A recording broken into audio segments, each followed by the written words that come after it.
Hello, I'm Maia Gambill. I'm in 7th grade at Lake Olympia Middle School, and this is my documentary on the novel The Maid, written about Joan of Arc. Joan of Arc was born in 1412 in a small town in northeastern France. She lived a normal life up until the age of 13 when she began to have visions of saints coming to talk to her. They told her that she needed to help France win the war against the English and put Charles VII on the throne. She does just that, but in the end, she is captured during a battle and is burned at the stake a year later at just 19 years old. Today, she is seen as a national heroine of France and symbolizes the importance of faith. The name of the book I'm going to be talking about is The Maid, and it was written by Kimberly Cutter in 2011. Because Joan of Arc lived more than 600 years ago and not all parts of her life are documented, The Maid was written to tell the story of Joan of Arc in a more interesting way, as a fictionalized biography. Therefore, since some of the facts about her life are not known, and the novel is written to be a story, some elements of the real events are going to be exaggerated, changed, or even added in. In this documentary, I'm going to talk about some examples of this in the novel. We're going to start off with some of the larger additions to the story, such as the death of Joan's sister Catherine in 1429 being caused by the English in the novel, but in reality, the cause of her death is believed to have been childbirth. In the author's note at the end of the book, the author states that the cause of her death is unknown, so they added this detail because the large amount of English-related violence and danger around that area during that time made it a very possible cause of death for Catherine. This change was either made to make her death more dramatic and related to the story, or perhaps the theory of Catherine dying in childbirth wasn't as widely believed when this book was written as it is now.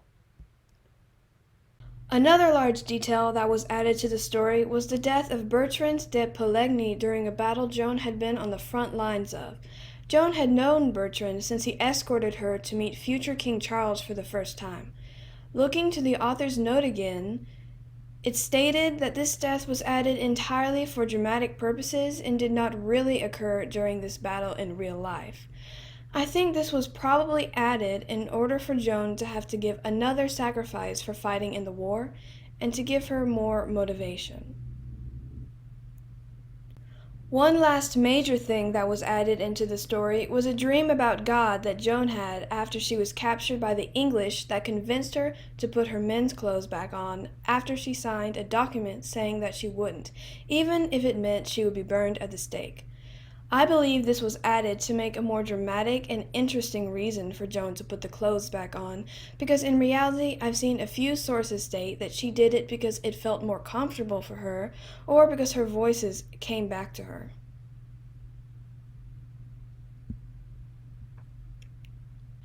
As well as large changes to the story, there are also smaller changes that I felt might also be worth mentioning.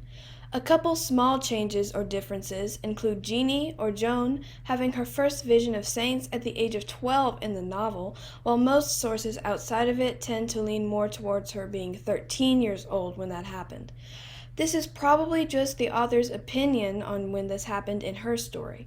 Another small change is the fact that Joan didn't know what the document she signed while being held captive by the English said, and only later learned that her signing it meant she had admitted to everything being false about her visions, agreed to stop wearing boys' clothes, and said that she would submit to the church.